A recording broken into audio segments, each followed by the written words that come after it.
Hello students.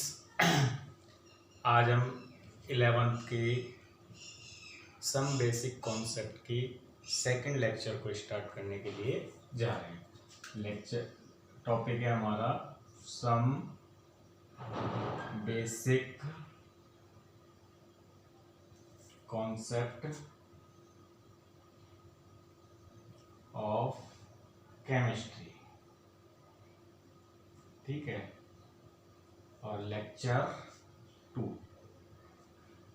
First lecture के अंदर हमने स्टूडेंट क्या सीखा था कि how to make chemical formula from its chemical name. उसके लिए मैंने आपको बताया था कि आपको कुछ एनाइंस के नाम एंड फॉर्मूलाज रिमेंबर होने चाहिए। उसके बाद आप कोई भी केमिकल फॉर्मूला राइट कर सकते हैं।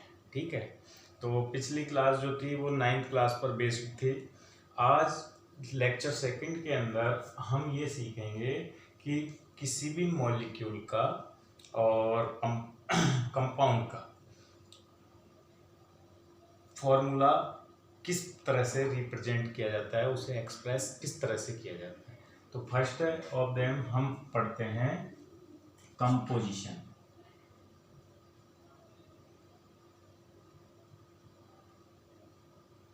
Composition of compound. कंपाउंड्स भी हो सकता है और मॉलिक्यूल भी हो सकता है। कंपोजिशन से क्या मीनिंग है? कंपोजिशन का मीनिंग होता है कि कोई भी कंपाउंड जितने एलिमेंट से मेड अप होता है, जितने भी एलिमेंट, जैसे कि NaOH को ले लेते हैं हम। NaOH होता है वो कौन कौन से एलिमेंट से मेड अप है? Sodium, oxygen and hydrogen. तो इसको फॉर्म करने के लिए सोडियम का क्या पार्टिसिपेशन है पूरे कंपाउंड के अंदर, ऑक्सीजन का क्या पार्टिसिपेशन है और हाइड्रोजन का क्या पार्टिसिपेशन है, इसको हम मेजरमेंट कर लेंगे तो वही हो जाएगा कंपोजिशन, यानी उसका स्केलेटन। ये जो कंपाउंड है NaOH का, इसको कौन बना रहा है? सोडियम, ऑक्सीजन और हाइड्रोजन बना रहा है। तो इनका इसमें कितना कितना योगदान, यूं कह सकते हैं कितना कितना इनका पार्टिसिपेशन है, वो हमें मेजरमेंट कैसे करना पड़ता है। तो percentage composition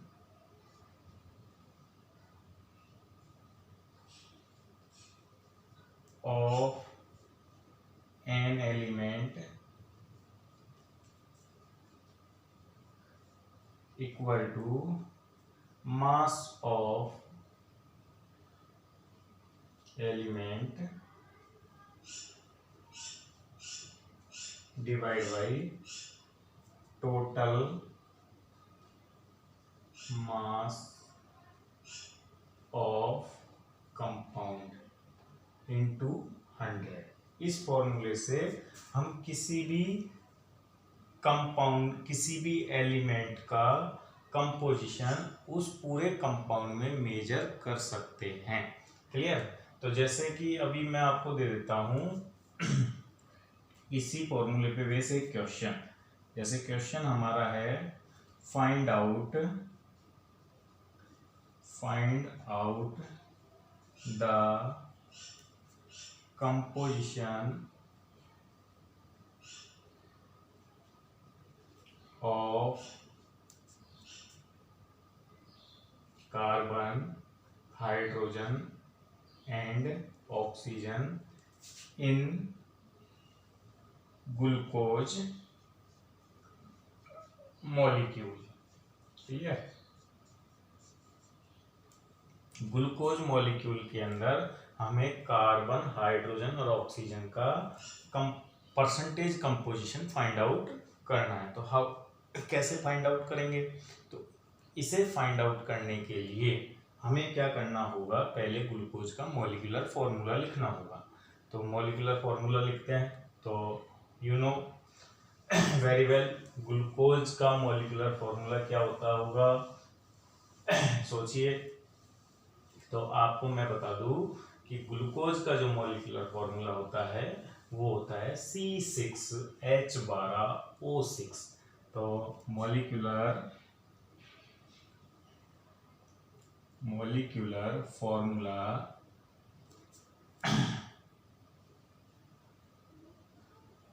of glucose equal to C6H12O6। Clear, सब जानते होंगे इस फॉर्मूले को कि ये फॉर्मूला। अब मुझे इस फॉर्मूले को यूज लेके कार्बन, हाइड्रोजन और ऑक्सीजन का परसेंटेज कंपोजिशन फाइंड आउट करना है। तो उसके लिए मैं क्या करूं, मुझे सबसे पहले टोटल मास ऑफ कंपाउंड, पूरे मॉलिक्यूल का मास भी चाहिए। तो पहले हम फाइंड आउट कर लेते हैं टोटल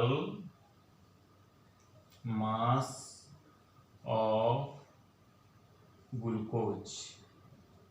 अब कार्बन का मास आप सब लोग जानते होंगे, या नहीं भी जानते हैं तो मैं अभी आपको नेक्स्ट टॉपिक के अंदर सबके एटॉमिक मास लिखवा दूंगा, ठीक है। तो अभी देखिए कार्बन का मास होता है 6 इसका नंबर है, और 1 कार्बन का मास होता है 12, और हाइड्रोजन का नंबर है 12, और हाइड्रोजन का मास होता है 1, और इसी तरह से ऑक्सीजन का नंबर है 6 और मास होता है 60। तो टोटल हो गया 72 प्लस 12 प्लस 16 इंटू 6 करोगे तो आएगा 96। अब हम इसे टोटल कर लेते हैं, तो इसे टोटल करेंगे तो आएगा 180। क्लियर। अब मुझे क्या मिल गया, टोटल मास ऑफ कंपाउंड मिल गया। यहाँ लिखा हुआ है mass of an element which is participate to the compound. So यहाँ मुझे कार्बन का परसेंटेज कंपोजिशन चाहिए, कार्बन परसेंटेज कंपोजिशन, ठीक है, या परसेंटेज कंपोजिशन ऑफ कार्बन। मुझे क्या मेजरमेंट करना है, कार्बन का परसेंटेज कंपोजिशन मेजरमेंट करना है।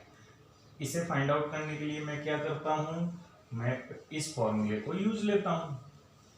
अब इस फॉर्मूले को यूज करने के लिए मुझे मास ऑफ का एलिमेंट की जगह किसका मास चाहिए, कार्बन का, ठीक है। तो यहाँ मुझे किसका मास चाहिएगा, कार्बन का मास चाहिएगा, यहाँ टोटल मास चाहिएगा इंटू 100 कर देना। तो अब कार्बन का परसेंटेज कंपोजिशन निकालने के लिए हम क्या करते हैं, अब हम करते हैं कार्बन का कितना पार्टिसिपेट कर रहा है इस पूरे कंपाउंड में, 72। तो 72 को मैं कार्बन की जगह लिख लेता हूँ, और टोटल मास कितना है 180 इंटू 100। तो इसको आप सोल्व कर लेते हैं, 10 से 10 कैंसिल आउट, 18 कितने टाइम कटा इससे, 4 टाइम। सो कितना आ गया 440% percentage composition present in the glucose molecule. यानी सीधी सी बात बोली जाए तो 40% कार्बन ग्लूकोज मॉलिक्यूल के अंदर प्रेजेंट है बाय वेट, क्योंकि ये हमने वेट की फॉर्म में निकाला है। ओके, अब सेम है दिस, हमें किसका निकालना है, ये तो कार्बन का हो गया, अब हमें हाइड्रोजन का भी निकालना है, फिर हमें ऑक्सीजन का भी निकालना है। तो अब हाइड्रोजन का निकालने के लिए क्या करते हैं, हाइड्रोजन का निकाल लेते हैं लोग। हाइड्रोजन का निकालने के लिए यहाँ वेट भी किसका आएगा, हाइड्रोजन का आएगा। तो मैं यहाँ भी किसका वेट ले लेता हूँ, हाइड्रोजन का वेट ले लेता हूँ, ठीक है। अब हाइड्रोजन का वेट ले लिया, टोटल वेट ले लिया, हाइड्रोजन का कितना पार्टिसिपेट कर रहा है, 12 ही पार्टिसिपेट कर रहा है, ये लो मैंने 12 ले लिया, ठीक है। और 180 टोटल वेट तो 180 रहेगा इंटू 100, तो 10 से 10 कैंसिल आउट।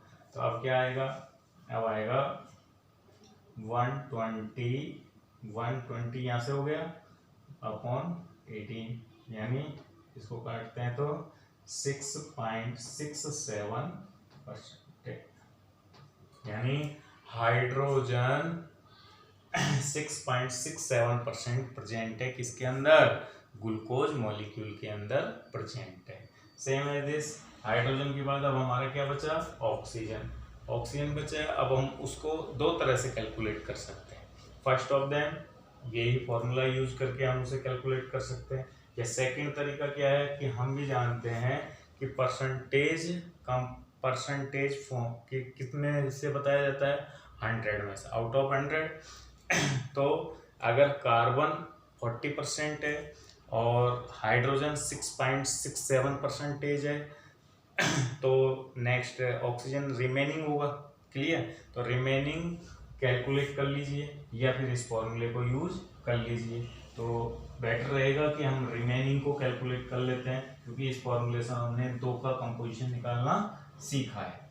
तो ऑक्सीजन का परसेंटेज आ गया आपके 100 माइनस 40 प्लस 6.67। ओके, तो ये आपके लगभग आएगा 43.33%। ठीक है, तो ये इस तरह से भी हम कैलकुलेट कर सकते हैं क्या परसेंटेज कंपोजिशन। अगर मोर देन 3 एलिमेंट है तो 2 एलिमेंट का कैलकुलेट करने के बाद आप 100 में से उसको माइनस कर दीजिए। ठीक है, तो इस तरह से भी परसेंटेज कंपोजिशन फाइंड आउट किया जा सकता है। ओके, अब इस पे अगर आपको कोई भी, अभी मैंने फॉर एग्जांपल ग्लूकोज लिया है, अब किसी भी कंपाउंड या मॉलिक्यूल के अंदर उसके किसी भी एलिमेंट का परसेंटेज कंपोजिशन फाइंड आउट कर सकते हैं। जैसे एक क्वेश्चन और मैं आपके यहाँ पुट अप कर देता हूँ।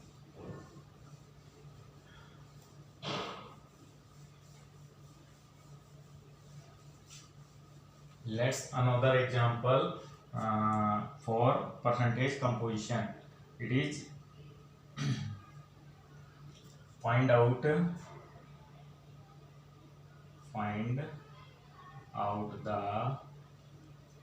percentage composition of underlying atom in following molecule। आपको जो कुछ मॉलिक्यूल्स मैं दे रहा हूं इनके अंदर अंडरलाइन किए हुए एटम का परसेंटेज कंपोजिशन किस तरह से मेजरमेंट किया जाता है वो आपको बताना है। जैसे अभी मैं कुछ एग्जांपल्स दे रहा हूं कि H2SO4, इसमें सल्फर का परसेंटेज कंपोजिशन आपको निकालना है। नेक्स्ट HNO3, इसके अंदर नाइट्रोजन का परसेंटेज कंपोजिशन आपको निकालना है। थर्ड है आपके H2O, इसमें आपको ऑक्सीजन का परसेंटेज कंपोजिशन निकालना है। और ऐसे ही आपके फोर्थ और दे देते हैं, वो है आपके C6H6, इसको बेंजीन बोला जाता है, शॉर्ट में अपन बेंजीन भी लिख लेते हैं। तो बेंजीन में कार्बन का percentage composition. How to calculate? How first of them you calculate the total mass of H2SO4, then you consider the hydrogen weight and weight of hydrogen divided by its total weight. So you calculate percentage composition of hydrogen and but there is calculate sulfur. So first of them you consider the mass of sulfur in total in the H2SO4 and divide by its total weight। ठीक है, तो now let's sulphur का percentage composition, sulphur का wait कितना होता है 32।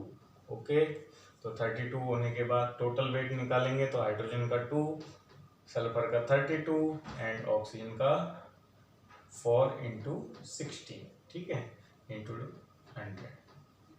Okay, now ये तो फर्स्ट हुआ। इसका सॉल्यूशन क्या होगा?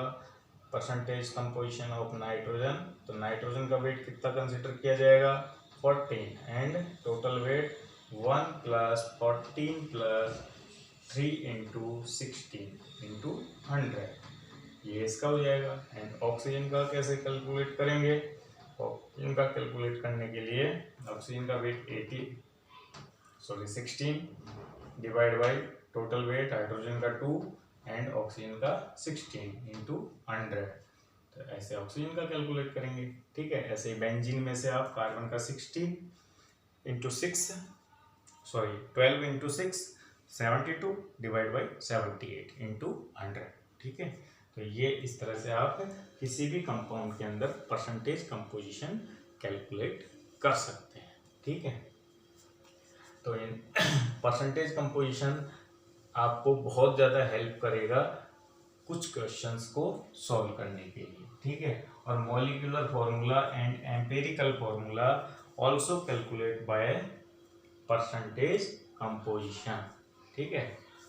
लेकिन इसमें बच्चों आपको प्रॉब्लम ये आ सकती है कि हमको ये वेट पता नहीं है कि ये वेट क्या होते हैं। तो मैं आपको एटॉमिक वेट बता देता हूँ पहले कि एटॉमिक वेट मास क्या होता है। तो लीजिए मैं आपको कुछ इम्पोर्टेंट्स एटॉमिक मास लिखा देता हूँ जो यूज होते हैं जनरली। तो atomic mass of useful atoms, अब जिसमें हाइड्रोजन होता है आपका, तो यहाँ तो एलिमेंट ले लेता हूँ मैं, एलिमेंट, और यहाँ उसका एटॉमिक मास ले लेते हैं, ठीक है। तो फर्स्ट ऑफ देम हाइड्रोजन आता है, फिर हीलियम आता है, फिर लिथियम आता है, फिर बेरिलियम आता है, फिर बोरॉन आता है, फिर कार्बन आता है। ऐसे ही कार्बन के बाद नाइट्रोजन आता है, ऑक्सीजन आता है, फ्लोरीन आता है, फिर सोडियम भी आता है। सोडियम के बाद मैग्नीशियम, एल्युमिनियम, सिलिकॉन, फास्फोरस, ठीक है। इनके एटॉमिक मास यहाँ आ जाएंगे। तो देखिए हाइड्रोजन का सब जानते होंगे 1, हीलियम का 4, लिथियम का 7, बेरिलियम का 8, बोरॉन का 10, कार्बन का 12, नाइट्रोजन का 14, ऑक्सीजन का 16, फ्लोरीन का 18, सोडियम का 23, मैग्नीशियम का 24 होता है, ये आपको रिमेम्बर याद रखना होता है। एल्युमिनियम का 27 होता है, सिलिकॉन का 28 होता है और इसका 31 होता है, ठीक है। तो ये आपको कुछ एटॉमिक मास है, और भी मैं आपको लिखा देता हूँ।